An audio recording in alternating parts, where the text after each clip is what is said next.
The studio felt different that night. The laughter that usually floated through the rafters had been replaced by a silence so heavy it seemed to press against the air itself. The famous Tonight Show set, polished desk, golden curtains, and that warm glow of late-night familiarity, now carried a quiet sorrow that no one dared disturb. When Johnny Carson stepped out, there was no grand entrance, no booming applause. He wore a dark suit, his tie perfectly straight, his expression calm. But his eyes told another story, eyes that had seen too much, eyes that carried the weight of a father who had just buried his son. The audience clapped softly, unsure if they should. Johnny nodded once, his usual half-smile replaced by something fragile. He sat down behind the desk, his hands trembling slightly as he adjusted the microphone. For a moment, he didn't speak. The cameras zoomed in. You could almost hear the heartbeat of the room. Then, his voice, low, unsteady, broke the silence. "Folks," he began, his words catching in his throat, "tonight's show isn't like the others." He paused, staring down at his hands. "My son, my boy, passed away last week, and there's no way to prepare for that. No way to understand it." A woman in the front row dabbed at her eyes. The band sat motionless, instruments untouched. Every second of silence between Johnny's words felt sacred. A moment where millions at home leaned closer to their screens, not as fans, but as fellow humans sharing his pain. Johnny looked up, his eyes glistening under the hot studio lights. "You know, when you lose someone you love, the world doesn't stop. The cameras keep rolling. The show must go on. But sometimes, you just have to stop and feel it. And maybe that's okay." His co-host, sitting just off camera, swallowed hard. You could see him fighting to stay composed. The audience didn't move. Not a cough, not a shuffle. The entire country, for those 12 minutes, grieved with him. Johnny spoke not as a performer, but as a father. He shared small memories, a laugh, a fishing trip, the sound of his son's voice calling, "Dad." His words weren't polished. They were raw, imperfect, and utterly human. At one point, his voice cracked. He tried to smile through it. "You think as an entertainer, you're supposed to make people happy. But sometimes, folks, the best thing we can do is let people know it's okay to be sad." A long silence followed, the kind of silence that television rarely allows. But in that moment, it said everything. Words could not. And then, slowly, the tone shifted. Johnny took a deep breath, straightened his tie, and managed a faint, weary smile. "My son would have wanted me to keep going," he said softly. "So that's what I'll do." The audience rose to their feet, not in excitement, but in solidarity. The applause was gentle, respectful, full of empathy. Behind the camera, even the crew wiped their eyes. America was not just watching a talk show host that night. They were witnessing a man teaching them how to grieve, with dignity, courage, and honesty. As the closing music began, the camera slowly panned back. Johnny sat there for a moment longer, staring into the lights. The applause faded into a quiet hum, then into silence. It wasn't entertainment anymore. It was healing. And in those 12 minutes, Johnny Carson didn't just change television. He changed the way a nation learned to face its sorrow. As the applause faded, the show moved forward. But nothing felt the same.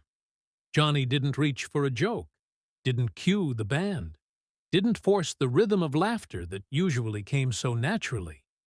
Instead, he leaned back in his chair, eyes distant, as though staring into the empty spaces where his son's voice once lived.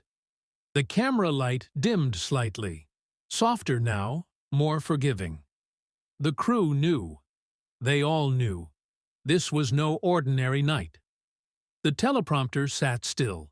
The script might as well have been blank. For the first time in his long career, Johnny Carson wasn't reading lines. He was living them. His guest for the evening, an old friend from years on the circuit, placed a gentle hand on his shoulder. "You don't have to say anything, Johnny," he whispered, just off mic. Johnny looked at him, then at the audience. "No," he said, his voice barely above a whisper. "I do, because if I don't, it'll eat me alive." He turned to the camera again. His expression softened. His lips trembled just slightly. "You folks at home," he said, pausing for breath, "you've been kind to me for a long time. You've laughed with me, and maybe even cried with me. Tonight, I just need you to listen." The audience leaned forward. No one coughed. No one shifted in their seat. Even the air seemed to hold its breath. Johnny continued. "Grief. It sneaks up on you. One moment, you're fine, and the next, a memory hits you like a wave. You think you'll drown in it. But then, somehow, you find a piece of yourself still floating." He blinked hard, fighting back tears. "And that's when you realize the only way through it is together." He reached for the coffee mug on his desk, his fingers trembling as he set it back down. Behind him, his co-host sat silent, eyes red, jaw tight. In that moment, the studio didn't feel like a stage anymore. It felt like a living room, America's living room, a place where millions of families sat side by side, holding each other just a little tighter. Johnny exhaled slowly, his voice growing steadier. "You know," he said, "I used to think my job was to make people forget their troubles. But maybe sometimes, it's to remind them they're not alone in them." A murmur of soft applause began. It wasn't loud or rushed. It was gentle. The kind of applause that comes from people who understand, who've been there. Johnny looked down for a moment, then back up, his eyes meeting the lens. "If you've lost someone," he said, "then tonight, this show's for you." The band played a quiet, almost mournful tune, a simple melody that carried like a prayer through the air. The camera lingered on Johnny's face, etched with pain, yes, but also with something deeper. Peace. A quiet acceptance. As the show drew to a close, Johnny stood up. The audience rose with him. He didn't bow, didn't wave. He simply placed a hand over his heart. "Thank you," he said softly. The lights dimmed. The camera began to pull back, framing him small against the vast backdrop of the stage. And as the music faded out, there was a feeling, not of ending, but of connection. Somewhere in that stillness, America saw itself reflected, not in laughter or applause, but in the shared unspoken truth that grief doesn't divide us. It binds us. That night, Johnny Carson didn't just return to television. He brought America back with him. When the cameras cut to commercial, the studio stayed unnervingly quiet. No one dared move. The band members stared at their instruments as if playing a single note would break the fragile spell of what had just unfolded. The audience remained seated, unsure if clapping would seem respectful or cruel. It wasn't just a show anymore. It was a vigil. Johnny sat at his desk, shoulders slightly slumped, his hand gripping the edge like a man steadying himself on the deck of a ship through a storm. His longtime producer walked up quietly, placing a glass of water by his hand. "You don't have to finish the hour," he whispered. Johnny shook his head slowly. "I have to," he murmured, "because if I stop now, I might never start again." When the red light blinked back on, signaling they were live once more, the air seemed heavier.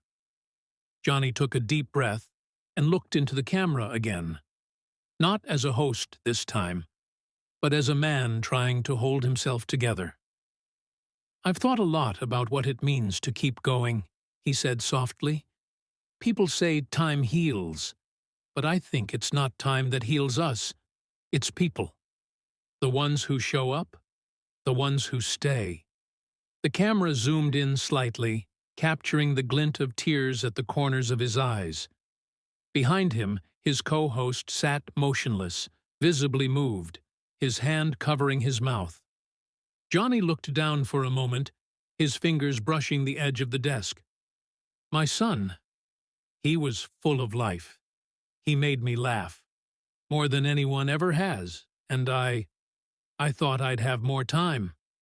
His voice cracked, the rawness of it slicing through the silence like a whisper through glass. The audience watched, their faces wet with tears. One woman in the front row clasped her hands tightly, lips trembling. Another man lowered his head, unable to meet Johnny's gaze, as if looking at him meant confronting his own pain. Then Johnny looked up again, and somehow, he smiled. It was faint, but it was real. "If he were here," he said, "he'd tell me to stop being so serious and crack a joke. So, here's one. I asked my producer earlier if grief comes with a script. He said, 'No, Johnny, but it sure does get good ratings.'" A wave of laughter, soft, broken, but genuine, rippled through the studio. For the first time that night, it wasn't laughter to escape the pain. It was laughter through the pain. Johnny nodded gently. "That's the thing about life," he said, the strength returning to his tone. "Even in the darkest moments, we find ways to smile. That's how we remember." He looked around the room, at the crew, the band, the audience, then back into the camera one final time.